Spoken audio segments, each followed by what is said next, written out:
Louvado seja o nome do nosso Deus Todo-Poderoso. Palavra do Senhor aberta no livro de Hebreus, capítulo de número 11. Livro de Hebreus, capítulo de número 11. Glória a Jesus. Aleluia. Quarta-feira, a pastora Maria Eduarda ministrou essa palavra na cela lá em São Gonçalo. E enquanto ela ministrava essa palavra, o Senhor me deu também uma palavra em cima desse texto. Apesar de que o texto que eu vou ler é um pouco maior, mas e nós sabemos que a palavra se renova todos os dias, né? Então você pode pregar o mesmo texto 150 vezes, 150 dias seguidos, que Deus vai te dar um entendimento diferente daquilo porque a palavra se renova. Ela não é escrita de novo, ela se renova. Amém? Todos encontraram? Amém. A palavra do Senhor diz assim: ora, a fé é a certeza de coisas que se esperam, a convicção de fatos que não se veem. Pois, pela fé, os antigos obtiveram bom testemunho. Pela fé, entendemos que foi o universo formado pela palavra de Deus, de maneira que o visível veio a existir das coisas que não aparecem. Pela fé, Abel ofereceu a Deus mais excelente sacrifício do que Caim, pelo qual obteve testemunho de ser justo, tendo a aprovação de Deus quanto às suas ofertas. Por meio dela, também mesmo depois de morto, ainda fala. Pela fé, Enoque foi transladado para não ver a morte. Não foi achado, porque Deus o transladara. Pois antes da sua transladação, obteve testemunho de haver agradado a Deus. De fato, sem fé é impossível agradar a Deus, porquanto é necessário que aquele que se aproxima de Deus creia que Ele existe e que se torna galardoador dos que o buscam. Pela fé, Noé, divinamente instruído acerca de acontecimentos que ainda não se viam, e sendo temente a Deus, aparelhou uma arca para a salvação de sua casa, pela qual condenou o mundo e se tornou herdeiro da justiça que vem da fé. Amém? Podeis nos assentar. Glória a Deus. Louvado seja o nome do Senhor. A turma do Glória a Deus está aí? Glória a Deus. A turma do Amém? Amém. A turma do Aleluia? Aleluia. A turma das palmas? Aleluia. Glória a Deus. Graças a Deus. Antes de lermos a palavra, vamos fazer uma oração. Amém? Pai querido, nesta noite nós somos, ó Pai, apenas o instrumento nas tuas mãos. Quem fala é o Senhor. Quem cura é o Senhor.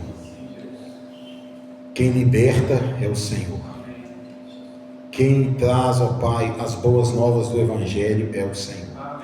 Ó Deus, que nessa noite, nós não somos muitos, Pai, somos poucos até, mas a Tua palavra diz que onde dois ou mais estiverem reunidos no Teu nome, ali o Senhor está ali. Ó Deus, que nessa noite nós possamos ver o sobrenatural do Senhor acontecer aqui. Que nós possamos, meu Pai, não escutar a palavra, mas ouvir a palavra. Que a palavra não venha entrar no ouvido e sair no outro, mas que ela possa entrar e permanecer em nós. Meu Deus, nessa noite, em nome de Jesus, todo rancor, todo ódio, toda amargura, toda tristeza, toda depressão, toda síndrome do pânico, tudo aquilo que não é do Senhor, meu Pai, toda enfermidade, meu Pai, que em nome de Jesus, ó Pai, ela seja lançada por terra, e em nome do Senhor Jesus Cristo, meu Pai, nós não aceitamos, nós rejeitamos aquilo que não provém do Senhor. Então nessa noite, meu Pai, eu estendo a minha mão em direção à nave desta igreja e peço, meu Pai, que o vento do Teu Espírito sopra neste lugar e grandes coisas possam acontecer aqui nessa noite pela fé em Cristo Jesus. Assim nós oramos em nome de Jesus. Amados irmãos, a palavra do Senhor diz que, ora, a fé é a certeza de coisas que se esperam, a convicção de fatos que não se veem. É engraçado porque lá na frente vai falar que sem fé é impossível agradar a Deus, né? Mas eu pergunto para você, e uma certa vez eu preguei aqui na igreja sobre promessas, e eu perguntei quem havia recebido uma promessa do Senhor. Aí muita gente levantou a mão, e eu disse que uma promessa, muitas das vezes, ela vai se tornar na sua vida uma frustração. Por quê? Porque demora a acontecer? Sim, porque às vezes demora a acontecer. Às vezes Deus vira para a gente e fala, olha, usa uma pessoa, ou o Senhor fala com nós mesmos, essa criança, quando ela for adulta, ela vai ser um pregador da palavra, uma pregadora da palavra, e a gente fica esperando aquilo acontecer assim, como se a criança não tivesse uma infância para viver, como se ela não tivesse que passar experiências para que ela possa vir a se tornar um pregador, pregadora levita na casa do Senhor. Mas muitas das vezes as nossas angústias e aflições são pela nossa falta de fé. Porém a palavra diz que todos nós temos uma medida de fé. Mas o que o diabo faz? O diabo quer que você fique descrente.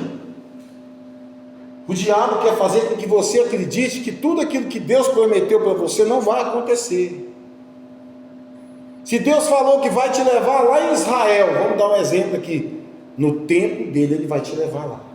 Ah, mas eu não tenho condições financeiras de ir. Outro dia eu vi um pastor falando da Assembleia de Deus do Perus, ele falando, ó, eu fui para Israel com R$50 no bolso, e voltei com mais dinheiro do que eu fui, porque chegou lá, os irmãos queriam almoçar comigo, pagavam meu almoço, o outro irmão queria almoçar comigo, pagava meu almoço, e no último dia o irmão falou assim, irmão, todo mundo já convidou o senhor para almoçar, e eu trouxe uma oferta para o senhor, então está aqui a oferta. Ele voltou com o dinheiro lá de Israel. Deus é bom demais, né? Amém. Que já tinha ganhado a passagem.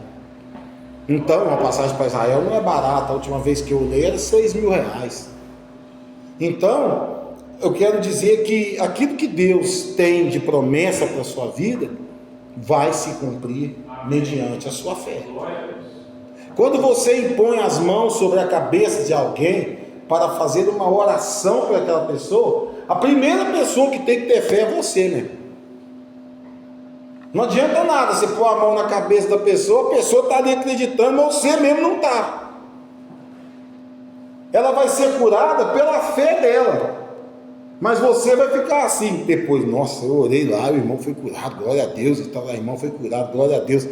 Mas às vezes tem pessoas que não acreditam nas coisas que o próprio Deus fala. Eu falo algo e afirmo com toda certeza, se você duvidar de uma vírgula do que está na palavra de Deus, é como se você não acreditasse em nada dela.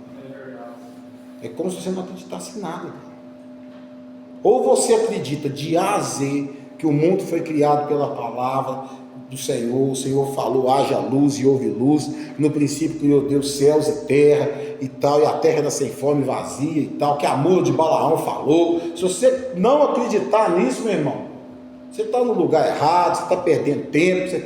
Ou você acredita em Deus, na sua essência, porque se você não acredita no que está na palavra, você não acredita nem que Deus a 3 mãos fez você. Porque a palavra fala, façamos o homem à nossa imagem e semelhança. Então, se você não acredita na palavra de Deus em nada, se tem alguma coisa que você não acredita, você também não vai poder acreditar que Deus Pai, Deus Filho e Deus Espírito Santo fez você, que o Espírito dele habita em você, que ele soprou o fôlego de vida nas suas narinas para que você fosse alma vivente. Daqui a pouco o corpo volta para a terra, a alma vai para onde ela escolher e o espírito volta para o Senhor. As pessoas acham que morreu, acabou. Realmente, morreu, acabou. A partir do momento que você morreu, não tem como você aceitar Jesus mais não. A partir do momento que você morreu, não vai ter como você reconciliar mais não. Você reconcilia enquanto você tem fôlego de vida, enquanto você está vivo, porque você está confessando com as suas palavras o nome de Jesus. Mas depois que o caixão fechou, o que está lá é o que a terra há de carcomer. O espírito já foi para onde tinha que ir, já voltou para o Senhor, e a alma está no paraíso ou está no inferno. Agora, quando Jesus voltar, aqueles que estiverem vivos e forem arrebatados, encontrarão com o Senhor. Agora, aqueles que ficarem aí vão passar pela grande tribulação.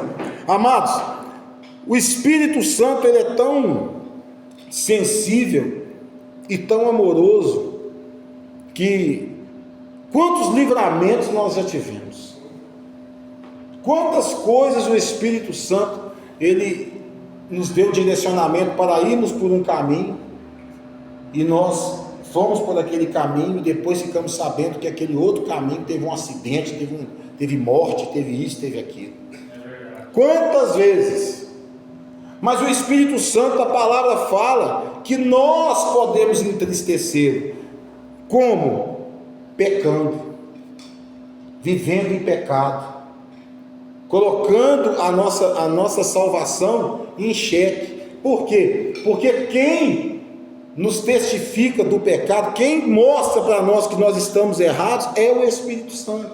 E aí ele está ali falando para você: filho, não, esse caminho não é caminho de salvação, isso aqui é caminho de morte. A Bíblia fala que o salário do pecado é a morte. Nós ensinamos aqui nos estudos bíblicos, né? O pecado, ele não nasce assim, nasceu o pecado agora. Não. O pecado vem pelo ver, pelo ouvir, né? Pelo escutar. E aí ele vai gerar em nós, na nossa alma, o desejo, a cobiça. E aí vem a prática. Só que existe pecados, irmãos, que a prática não é a execução. A prática é só o pensamento. Se você olhar para uma mulher com intenção impura, no seu coração você já cometeu adultério. E adultério é pecado, e a Bíblia fala que os adúlteros não herdarão o reino dos céus. Nós vivemos hoje, nos dias de hoje, olhando para as pessoas e vendo que as pessoas estão desanimando da salvação. Embora eu lendo hoje uma reportagem, e eu quero deixar bem claro que eu não estou aqui falando julgando religião nenhuma, eu só vou falar o que eu vi na pesquisa. Houve um crescimento de 6,8% no povo evangélico brasileiro. Nós hoje somos 27,1%, se eu não me engano. Mas em compensação, houve uma queda de 8%. A população católica envelheceu mais e a população evangélica diminuiu a idade. Então o que está acontecendo, irmãos? E isso sem falar das religiões de matriz africana e outras religiões. Mas hoje, quantas vezes nós vamos à igreja e nós chegamos lá, nós não sabemos nem o que nós estamos fazendo lá.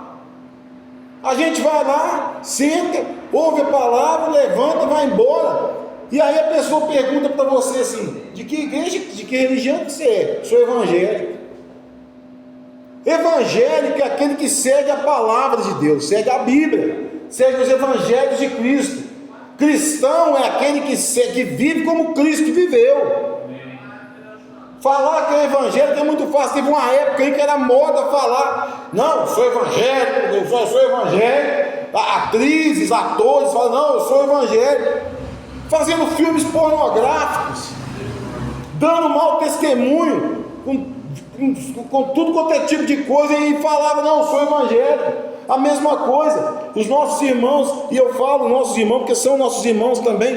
Quantas pessoas que dão mau testemunho, e aí numa pesquisa fala: não, eu sou católico, eu sou espírita, eu sou não sei o que, eu sou isso, eu sou um bandista, eu sou não sei da e tal. Ele fala que ele é isso, que ele é aquilo, mas na verdade ele não segue o que ensina lá, ele não segue o que ensina aqui, ele não segue o que ensina a palavra.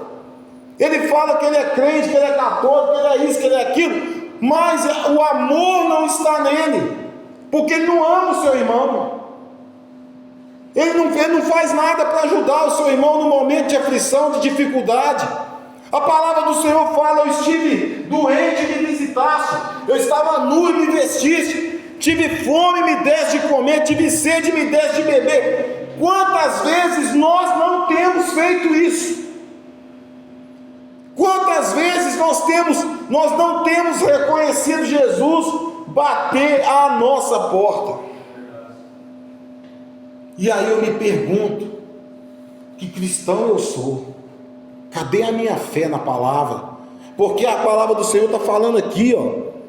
Enoque, a palavra fala que Enoque andou com o Senhor. Ele foi transladado, ele não morreu. O Senhor o arrebatou, porque o Senhor achou nele santidade. O Senhor, porque a palavra fala: sem santidade ninguém verá a Deus. O Senhor achou nele uma santidade tamanha que o Senhor o transladou. Eu me lembro quando eu ia para o monte orar, lá no início da minha conversão, a gente via o chão pegar fogo assim, ó, e passava a mão e não queimava a gente. Era interessante demais. Tem irmãos aqui que já viu isso, né, irmão Zé? E tal. A gente via pessoas entrar de cadeira de roda dentro da igreja e levantar e sair com a cadeira de roda na cacunda, sair com a cadeira de roda nas costas. Se você for lá na Deus e Amor em São Paulo, você vai ver a quantidade de cadeira de roda, muleta, que tem bengala, que tem lá, de gente que foi curado. Mas eu quero te dizer, a cura, ela é por um tempo, a salvação é eterna. Oh, glória. Aleluia. Glória a Deus. Você pode vir à casa do Senhor e ser curado aqui. Nós já vimos pessoas serem curadas aqui e depois nunca mais voltaram aqui. Mas a cura, ela é por um tempo. A salvação, ela é eterna. Amém. A perdição também é eterna. Porque do mesmo jeito que existe o bem, existe o mal. Silvio Santos, em uma das suas poucas entrevistas que ele deu, né, no ano de 1986, ou 87, ou 96, não me lembro direito, foi quando ele teve aquele problema na garganta, que ele precisou ficar afastado. E quando ele volta dos Estados Unidos, que ele foi tratar lá em Boston, quando ele volta de lá, ele conta, ele fala, uma mulher, ele convocou os jurados e convocou algumas pessoas do auditório e algumas que iam telefonando lá e perguntava para ele. Quem não assistiu essa entrevista, eu aconselho a assistir essa entrevista, porque ela é muito interessante. E ele fala uma coisa interessantíssima, que ele fala assim: o bem vence o mal. O mal pode vencer por alguns minutos, mas o bem sempre vence o mal. Por quê? Porque o bem vem daquele que criou todas as coisas. O mal, Deus não criou o mal. O mal se estabeleceu em Satanás, em Lúcifer. O orgulho falou mais alto do que ele. Mas Deus não fez Lúcifer pensando que ele ia virar o que virou. A palavra fala que ele era querubim ungido, guardião da adoração. Deus não ia criar um ser para depois, não. Mas um dia um passarinho verde soprou no ouvido dele lá, né? Que ele era mais belo do que todos, que ele era mais lindo do que todos.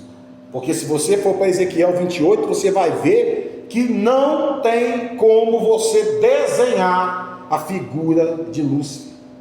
Você pode tentar, pode pegar o melhor desenhista do mundo, ele não consegue representar a beleza que ele era. A palavra fala que os tambores e os pífaros foram criados nele. Todo mundo sabe o que é tambor. Pífaro é um instrumento de sopro. Agora você imagina uma criatura com asas, uma criatura cheia de pedras preciosas, com tambor desse tamanho na barriga, um outro negócio de soprar de lado, que tem mais estranho do mundo. Mas a palavra fala que ele era belo. E a palavra fala que até hoje ele se transfigura em anjo de luz para tentar nos enganar. Tem um ditado que os antigos falam que ele vem com sapatinho de pelica. É pelica mesmo, né? Sapatinho de veludo, pelica, né? Nos mais antigos que vão lembrar, né? A Vanessa é bem antiga, né? Então ela vai lembrar, né? Desse coisa. Eu quero dizer, irmãos, que nós temos exemplos de grandes homens de fé. Abraão. Deus dá uma promessa para Abraão: sai da tua parentela e vai para a terra que manda leite e mel, que eu vou te mostrar, tá beleza. Mas Deus dá uma promessa para ele que ele ia ter um filho. O cara, ela vai ficando velha, e nada de filho. E a mulher, ela vai ficando velha também, estéril, já estava estéril, e nada de filho. E um dia Deus, isso se chama teofania, Deus, ele vem com 2 anjos e conversa com Abraão. E ele fala: ó, Sara está rindo lá dentro, lá. Quando Abraão vê e percebe que é Deus que está ali, ele diz: não, peraí, vou fazer pão, mata o empregado, mata ali um cabrito, mata ali uma ovelha, mata ali e tal, vamos fazer pães e tal, vamos lavar os pés. Ele sabia quem estava com ele. E o Senhor veio, o Senhor não desceu para destruir Sodoma e Gomorra. Os anjos vieram para destruir Sodoma e Gomorra. O Senhor veio falar com Abraão. E quando Abraão tem o filho, Abraão já pegou amor naquele filho, já pegou um amor de pai naquele filho, porque era a promessa, Deus havia prometido. O que Deus faz? Nós cantamos aqui, ó: sobe lá no Moriá, sacrifica Isaac. Imagina o coração desse pai. Imagina o coração desse pai que recebeu uma promessa, demorou quase 100 anos para acontecer. E esse pai, ele deve ter pensado: meu Deus, mas meu filho, por que não o meu filho com a serva? Mas por que o filho da mulher que eu amei a vida toda, que amo até hoje? E de repente, o que acontece? Ele sobe, Isaac lá vai com ele. Chega num determinado ponto, ele manda o servo ficar. Ele manda o Gagá chegando aí, ó.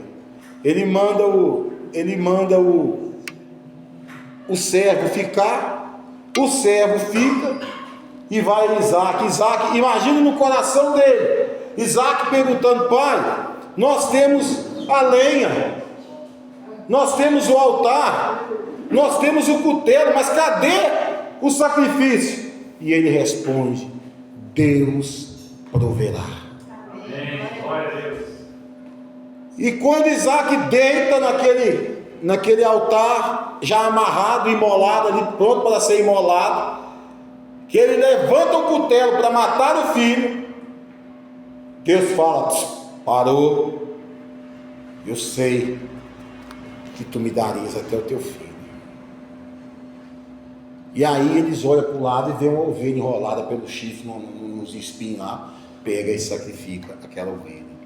Mas imagina quando Abraão recebe essa palavra. Imagina quando ele recebe essa palavra. Porque o Senhor havia falado para ele, mostrado para ele: a sua descendência será maior do que as estrelas do céu e a areia do mar. E o único filho dele ali com a mulher que ele amava, porque ele teve um outro filho com Agar, o único filho ali que ele tinha com a mulher que ele amava, o Senhor requer aquele filho. Se esse homem não fosse um homem de fé, será que o Senhor teria poupado a vida de Isaac? Se esse homem não fosse um homem de fé, será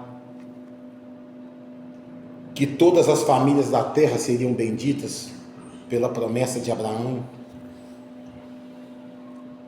E quando nós recebemos uma oferta, uma promessa, quando o Senhor fala conosco: ó, é você que vai tomar conta daquele ponto de pregação lá. E aí você fica: oh, meu Deus, eu não sei falar, eu sou duro nas palavras. Outro exemplo, Moisés. Duro nas palavras, não sabia falar direito. Era hebreu, mas viveu como príncipe no Egito. E com 80 anos, o Senhor falou: tu vai lá, porque o clamor do meu povo tá chegando a mim. E tu vai lá libertar o povo. 3,5 milhões de pessoas. Quase 3 milhões de pessoas. 3 milhões de pessoas. Tem capital do nosso país que não tem isso. Imagina. O Senhor levantou o Maciel para libertar o povo de Botelhos. Quantos habitantes tem Botelhos? 15 mil e pouco. Hã? 15 mil. 15 mil e pouco. Você vai ter que conduzir esse povo pelo deserto. Você vai conduzir esse povo pelo deserto. Mas Senhor, eu tenho a boca torta, eu não sei direito como é que faz. Não, eu sou contigo. Eu sou contigo. Se eu estiver na frente, você pode ter certeza que vai ter uma nuvem para te proteger do calor. E vai ter uma roda de fogo para te aquecer nas noites de frio. Não vai faltar comida, o maná vai cair do céu. A tua roupa não será gasta, porque eu não vou deixar gastar. Mas eu quero obediência. E a palavra do Senhor fala de Noé. O Senhor fala para Noé: ó, o negócio é o seguinte, eu vou destruir a terra, você constrói uma arca aí por tanto, dá uma medida para ele, ele fica lá. Você acha que o tempo que ele estava construindo aquela arca, ele não estava falando com o povo: gente, arrepende, que o negócio está ficando estreito. Quando a porta foi fechada pelo Senhor, porque quem fecha a porta da arca é Deus, o povo riu da cara de Noé. Só que aí começou a cair os pingos, né? Chuvinha de nada. 40 dias e 40 noites. Mas o que são duas coisas que me chamam a atenção demais nessa história de Noé. A primeira, vocês acham que Noé tinha condição de recolher todos aqueles animais? Vocês acham que tinha? Não. Os animais também conhecem a voz de Deus. Glória, aleluia. Foi Deus que chamou aqueles animais ali. Amém. E eles foram vindo de par em par. De par em par. Glória a Deus. E foram entrando na arca, eles contando e foram e tal. Há um estudo, pastor Marco Feliciano, eu vi uma pregação dele, que há um estudo que só de excremento era 1 tonelada de excremento por dia. Gente, excremento é fezes. Eles tinham que trabalhar mais de 16 horas para alimentar todos aqueles animais. E a gente pergunta, eles ficaram muito tempo dentro daquela arca. E o Senhor cuidou da chapoca deles, né? Igual a mim assim, do nariz. O Senhor cuidou do estômago deles. Porque você imagina você num lugar cheio de animais, que até para você tomar um banho é difícil, mesmo estando chovendo ali. E tem animal que, né, um elefante, por exemplo, deve defecar quase uns 70 quilos, né? E tal. Aí você imagina. A arca tinha compartimentos para cada animal. Outra coisa, vocês acham que aqueles animais, alguns daqueles animais não se acasalaram ali dentro daquela arca? A população da arca não foi a mesma que entrou, não, irmãos. É evidente que algum animal ali entrou no cio e acasalou ali dentro. E deve ter nascido ali um outro bichinho, porque todos os animais da terra morreram, irmãos. O que não era peixe ali, que eu creio que baleia, esses negócios aí não teve problema, mas o restante que rastejava, que andava, e tal, morreu tudo aí. Agora vocês imaginam, Quantas pessoas que salvaram na arca? 8 pessoas. Criança nenhuma salvou ali. Grávidas não se salvaram. Zombaram de Deus o tempo todo enquanto ele fazia aquela arca. E a palavra de Deus fala de Deus não se escarnecia. A fé de Noé foi tão grande que ele mesmo, ele construindo aquela arca, eu fico imaginando o pensamento dele: meu Deus, eu estou fazendo uma arca, e esse povo todo vai morrer aí, ó. O Senhor vai acabar com todos eles. E o coração e a tristeza deve ter chegado no coração dele também, porque familiares dele morreram. Familiares dele morreram ali naquela questão do dilúvio. E hoje nós ficamos vendo a nossa família morrer, e muitas das vezes nós não temos misericórdia. A palavra do Senhor Jesus fala: eu não quero sacrifício, eu quero misericórdia. E aí a gente esquece de orar pelo irmão, pela irmã, pela mãe, pelo pai, pelo tio, pelo primo, pelo amigo. Deus é tão perfeito que tem uma passagem na Bíblia que as pessoas não dão atenção a essa passagem. Hoje, o irmão perdoa, como é que é o nome do irmão mesmo? O irmão Zé Maria está conosco aqui. Maciel convidou ele, está ele e a esposa dele aqui. Sabe o que é isso? O que está escrito lá no livro de Jó. Jó teve a sua sorte restaurada quando ele orava pelos seus amigos. E as pessoas esquecem disso. Ora para todo mundo, até pelo cachorro da vizinha, mas esquece de orar pelo amigo, pelo colega de trabalho. Eu conheço o irmão Zé há muitos anos já, lembro quando ele morava aqui. Nosso irmão sofreu um problema de saúde, mas ele veio à casa do Senhor. Ele veio no lugar certo, ele aceitou o convite de bom grado. Ele veio à casa do Senhor para ouvir a palavra do Senhor. E a palavra fala: conhecereis a verdade vos libertará. Você acha que o Senhor quer ver o nosso irmão debilitado? Você acha que o nosso Deus quer ver o nosso irmão com esse tipo de problema? Limitado? Não! Nosso Deus não quer isso, não.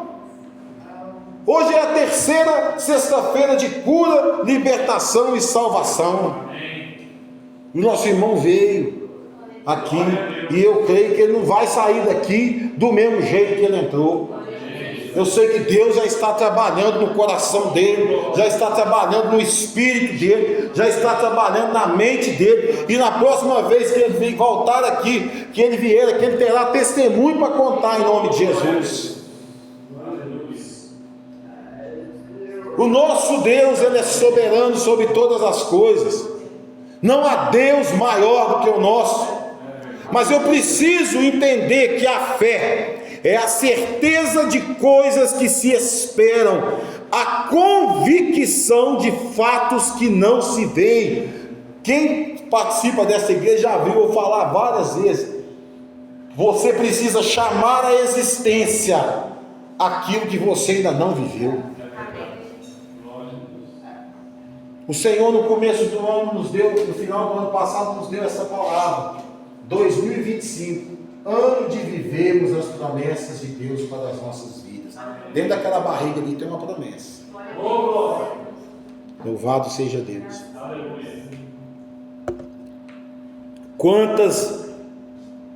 Quantas coisas o Senhor ele tem feito por nós através da nossa fé. Eu não quero, irmãos, que vocês entendam, eu não quero que vocês pensem, aliás, que nós somos abusadores da fé alheia. Nós não estamos aqui falando para você tem que dar 50, porque se você der 50, Deus vai te dar 100. Se você der 1000, Deus vai te dar 10. Não, não é nada disso. O que eu quero dizer é que se você crer, você verá a glória de Deus. Porque se você crê na palavra de Deus, a sua fidelidade ela é total. Se você crê na palavra de Deus, você vai viver grandes coisas com o Senhor. Mas você tem que crer, você tem que acreditar. E a fé, todos nós nascemos com uma medida de fé. Mas lá em Coríntios a Bíblia fala que a fé é um dom. O dom da fé, porque tem pessoas que têm uma fé inabalável. Nada abala a fé dessa pessoa. É esse tipo de fé que nós temos que buscar, irmãos. Você já imaginou que 2 milhões de pessoas lá vindo, andando, os carros dos egípcios, ó, aquelas bigas vindo atrás, e ele chega na beira do Mar Vermelho. E agora? O que eu faço? Moisés, você não vai fazer nada. Quem faz sou eu. Estende a mão sobre o mar. Estende o teu cajado sobre o mar. Naquela novela, como é que chamava mesmo? Os 10 Mandamentos, né? O cara fala desse jeito, né?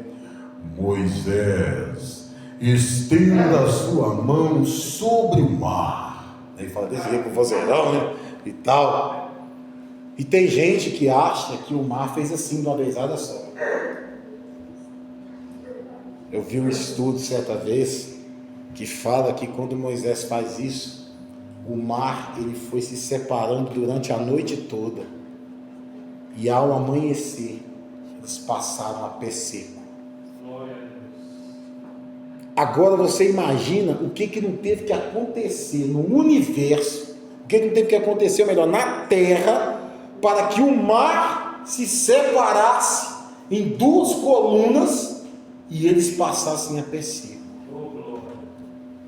Primeira coisa que acontece: tubarão perdeu a fome, baleia fez regime,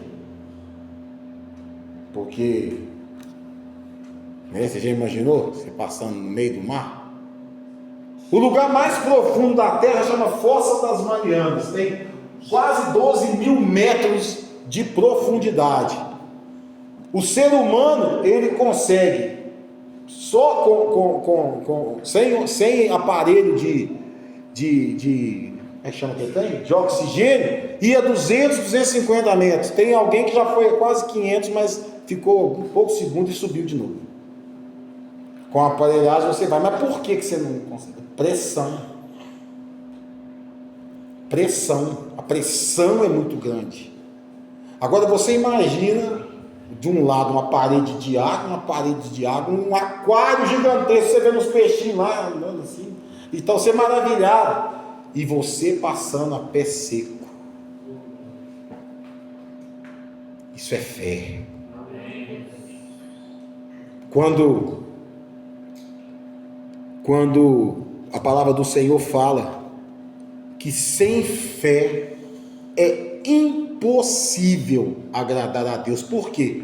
Porque se você não tiver fé, você coloca em xeque-mate o poder de Deus. Você coloca em xeque-mate o que Deus fez. Se você não tem fé, você não acredita em Deus, meu irmão. A verdade é essa: se você não tem fé, você não acredita em Deus. E é por isso que nós vemos aí esse monte de religião espalhada, de tudo quanto é tipo de coisa que você vê aí, ó. Lá na Índia, nego adorando vaca, nego adorando rato, até o rato lá é divindade. Você vai para os lados lá esses lados do Oriente, lá esses negócios, cada coisa lá que é divindade. As pirâmides lá, Quéops, esqueci o nome das outras duas. As pirâmides lá, onde está lá enterrado o túmulo de Faraó, mumificado, porque eles achavam que eles iam passar nos 7 portais, não sei do que lá. Enquanto Jesus fala assim: entrai pela porta estreita.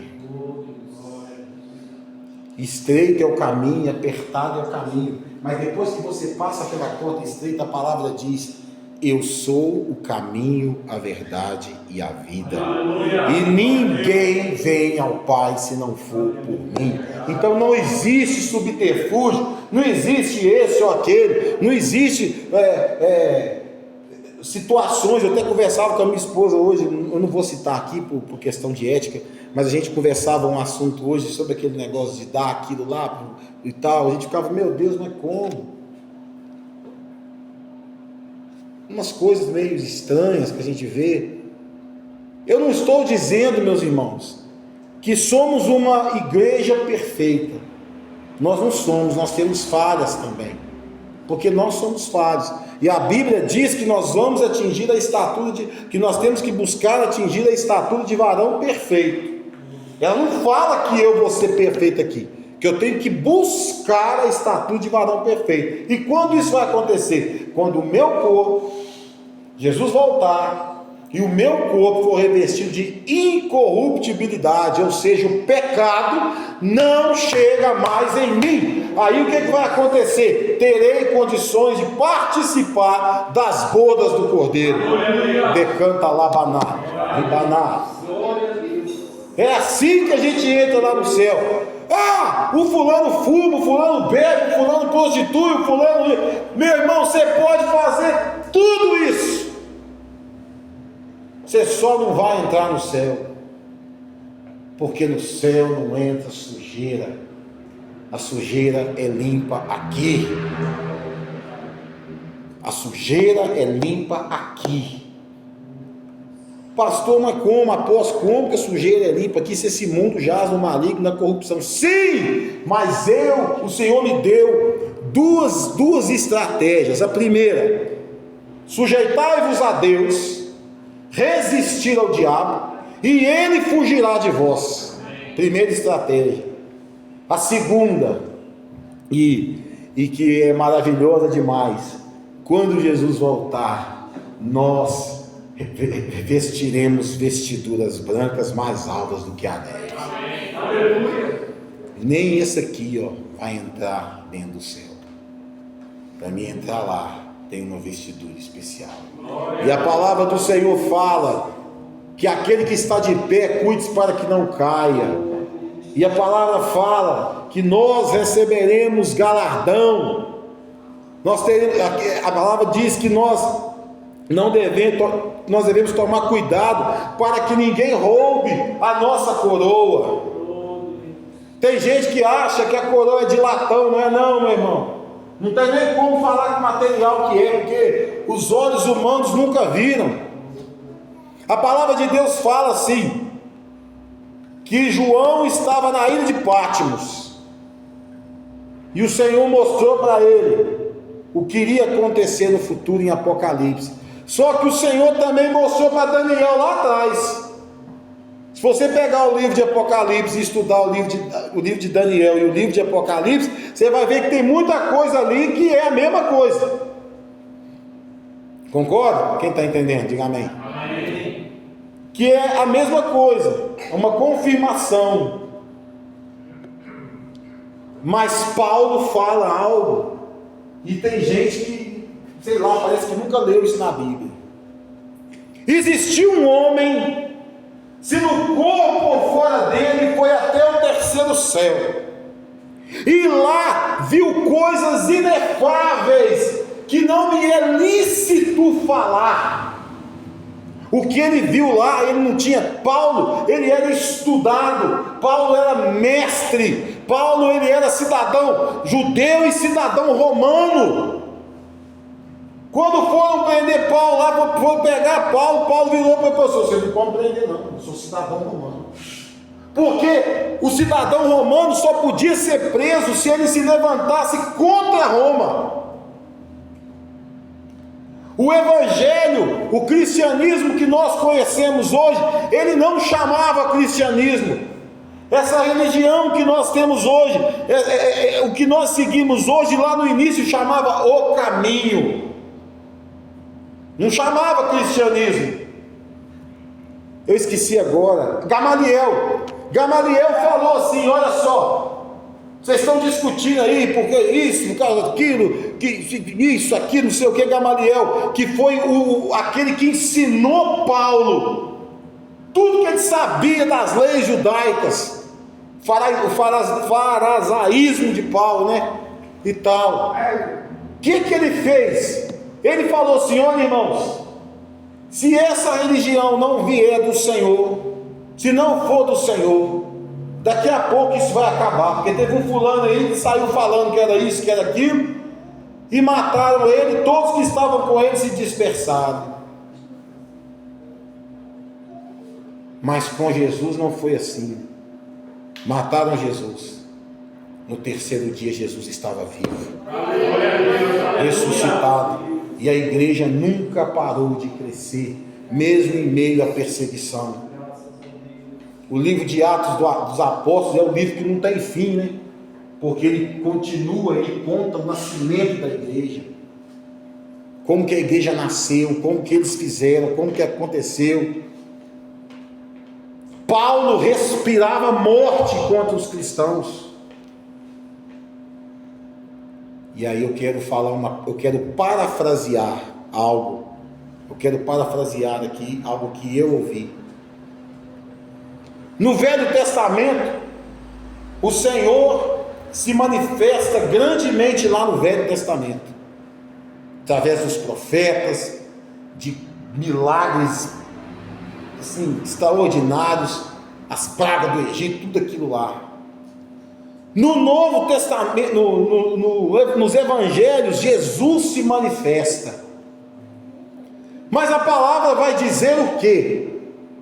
Quando Jesus é assunto ao céu, que eram para eles irem para Jerusalém, que o Senhor enviaria o Consolador. Mas Paulo se levanta contra a igreja com uma fúria muito grande. Ele levanta com uma fúria e consente na morte de Estevão, no apedrejamento de Estevão. Ele odiava, o faraisaísmo dele era demais. Mas aí o que acontece? Ninguém presta atenção nisso, né? A palavra rema para você aí. Quem que veio defender a igreja? Jesus. Glória a Deus. Paulo, por que tu me persegues? Senhor, quem é o Senhor? Cristo, eu creio que ele veio para destruir Paulo. Eu creio que Jesus veio para destruir Paulo. Eu creio nisso, eu tenho essa conjectura comigo. Mas Jesus vira para ele e fala assim: primeira coisa que acontece, ele fica cego. Ele cai do cavalo e fica cego, não enxerga nada. E eu quero dizer uma coisa para vocês.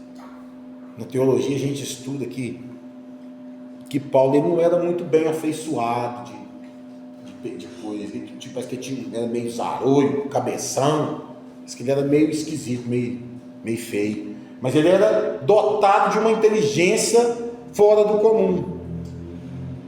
E o que ele faz?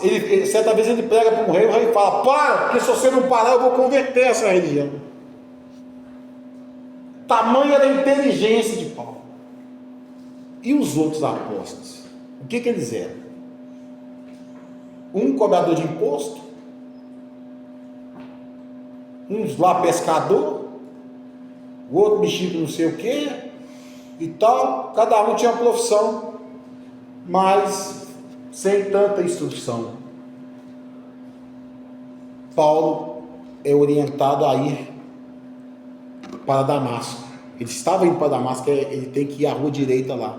Chega lá, Deus visita o irmão e fala: você vai pôr a mão na cabeça dele e vai ministrar sobre ele a cura. Senhor, mas esse aí é aquele que nós temos ouvido falar que ele persegue os cristãos. Sim, mas ele vai entender o que é sofrer pelo meu nome. Aleluia! Oh, decanta lá, baná. Às vezes você está aí pensando: meu Deus, o meu sofrimento é tanto, o meu sofrimento é isso. qualquer sofrimento que você tenha passado na sua vida, qualquer um, você já pode ter estado dentro já pronto para ser colocado dentro de uma catacumba, gaveta, e de repente se acordou. O seu sofrimento jamais chegará aos pés daquele que morreu na cruz por nós. Ele sim sofreu por nós. 3 anos e meio de ministério, pregando, sendo humilhado, sendo cusparado. Certa vez ele cura 10 leprosos. Volta um. E ele pergunta: cadê os outros? Ah, eles já foram embora. Eu voltei para agradecer. Quantas vezes o Senhor fez algo por você, pela sua família, e apenas um da família agradeceu? Apenas um voltou para agradecer. Isso, irmãos, o agradecimento é um ato de fé. O agradecimento é um ato de fé. Quando chamado, Abraão pela fé obedeceu. E se ele tivesse falado: não, o meu filho eu não dou, Deus poderia tirar um segundo da vida do filho dele. Quero dizer para você que o Senhor tem levantado pregadores para tempo de juízo. O Senhor não está levantando pregadores para ficar enchendo linguiça em púlpito, não. O Senhor não está levantando pregadores para chegar aqui e ficar massageando o ego dos outros, não. O Senhor está levantando pregadores para dizer a verdade, que se você não tiver fé, se você não crer, você não verá a Deus. O Senhor está querendo dizer para você que nessa noite Ele tem tantas bênçãos para você, que a palavra fala que são mais de 8.000. Mas para isso você tem que crer, porque se você não crer, você não acredita nele. Quem dá a bênção é Ele. Então nessa noite, no nosso terceiro elo de libertação, cura e salvação, eu quero dizer para você, meu irmão, meu amado irmão, minha amada irmã: busque o dom da fé. Porque a palavra diz: se você falar para essa montanha, sai daí e lança-te lá no mar, com fé ela vai fazer isso. Às vezes tem uma pedra no meio do seu caminho, a pedra está ali, e você está olhando para a pedra, e você fica olhando para a pedra, e a pedra está ali te impedindo de você passar. Aí você fala assim: não, eu vou dar a volta nessa pedra. Só que enquanto você dá a volta nessa pedra, tem bichos peçonhentos ali do lado, tem lobo do lado, tem isso do lado. Vocês sabem quantas vezes que Saul tentou matar Davi? Nós vamos encerrar agora. E só quem estiver muito ligado que vai entender o que eu vou dizer aqui agora. Todos comigo? Amém. Vocês sabem, Saul tentou matar Davi aproximadamente 21 vezes. Quem que vocês acham que foi o maior inimigo de Davi?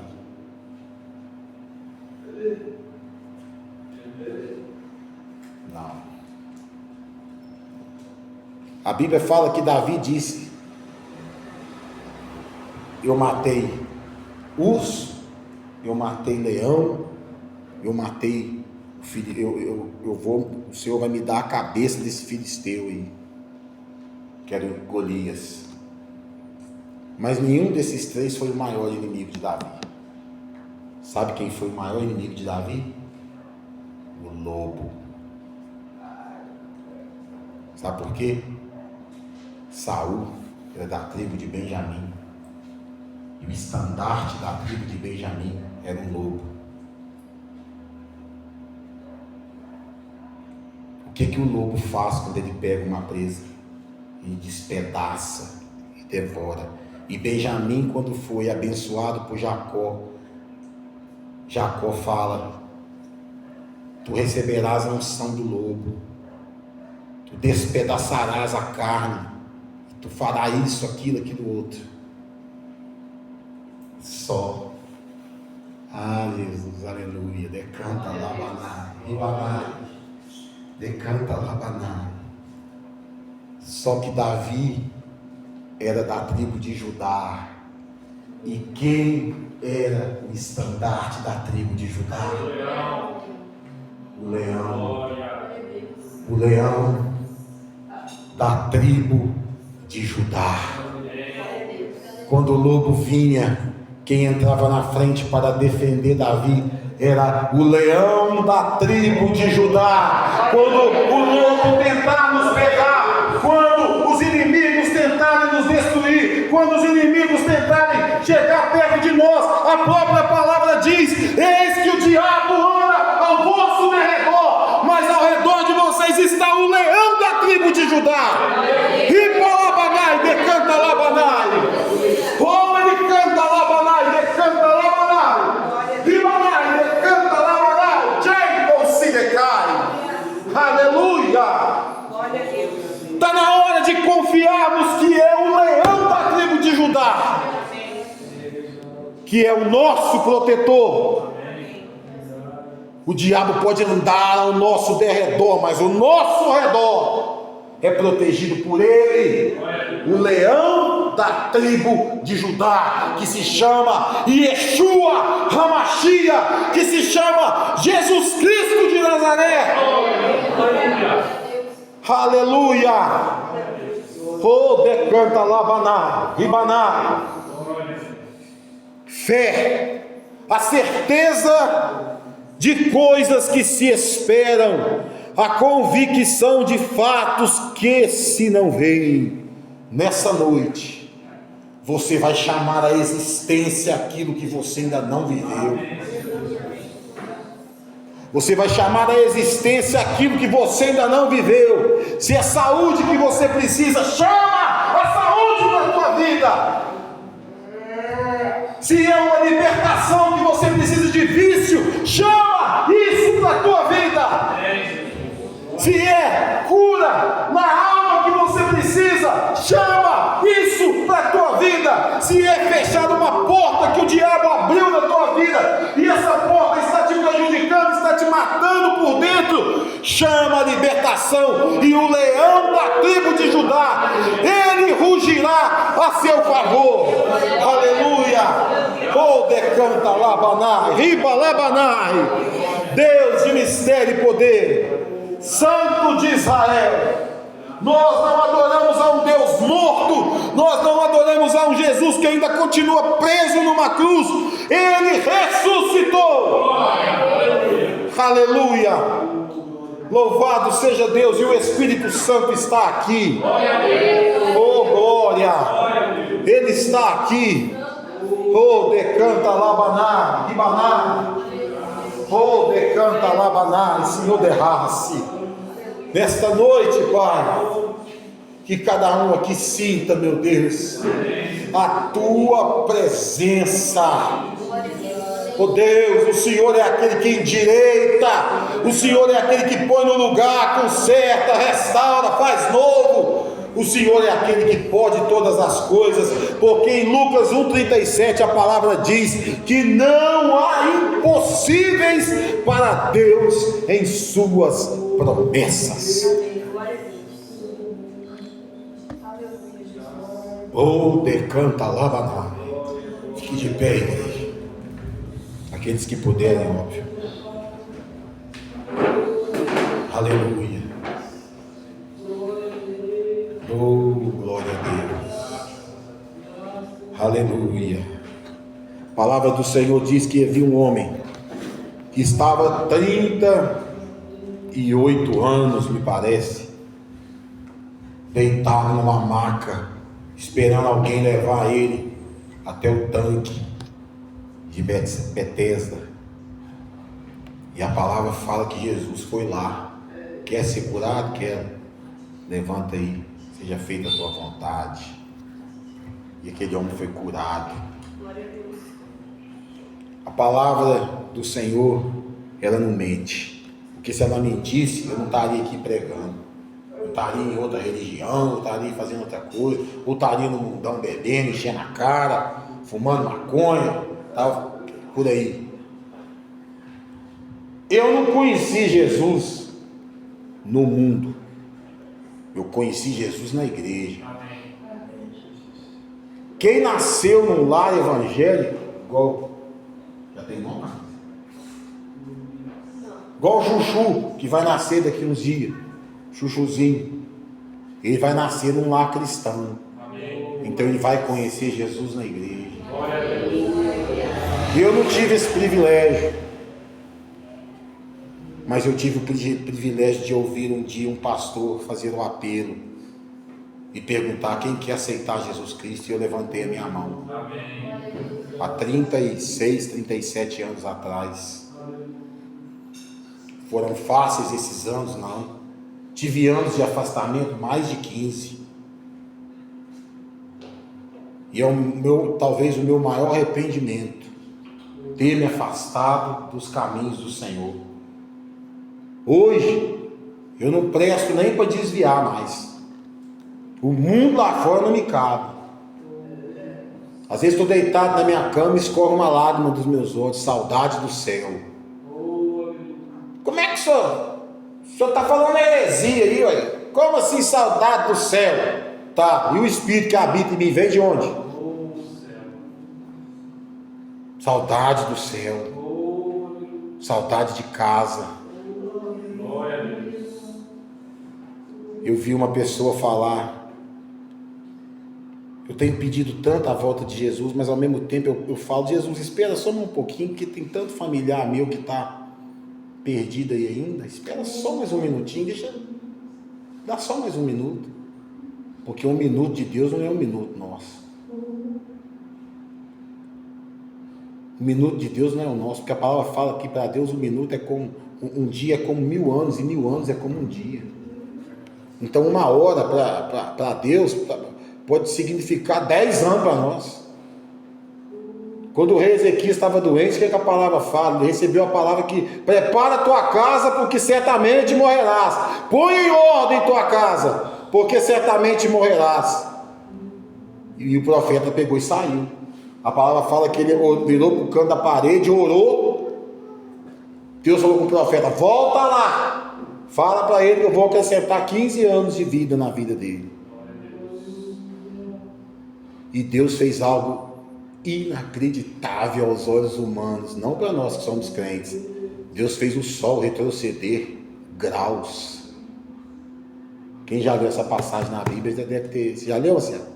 Eu não lembro quantos graus, mas a palavra fala que o sol voltou um tempo para trás ali. O que você espera de Deus, irmãos? O que você espera do Senhor? Se você quer o melhor de Deus, dê o seu melhor para Ele também. Fé não é só simplesmente: eu tenho fé. Não, é viver a fé, sabendo que Deus proverá. Deus proverá. Irmãos, curve sua cabeça.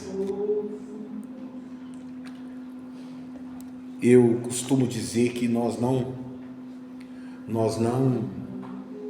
ficamos oferecendo Jesus como mercadoria barata para ninguém, porque o sacrifício de Jesus é tão forte.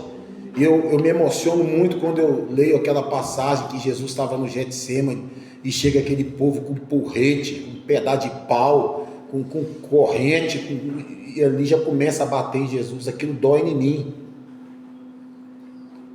para ver tantas pessoas jogando a vida fora. Quantas pessoas da minha geração estão mortos? Quantas pessoas da minha idade, eu tenho 50 anos, estão mortos? Morreram sem aceitar Jesus Cristo. Morreram desviados, morreram afastados, morreram com raiva no coração, com ódio no coração, e perderam a sua salvação.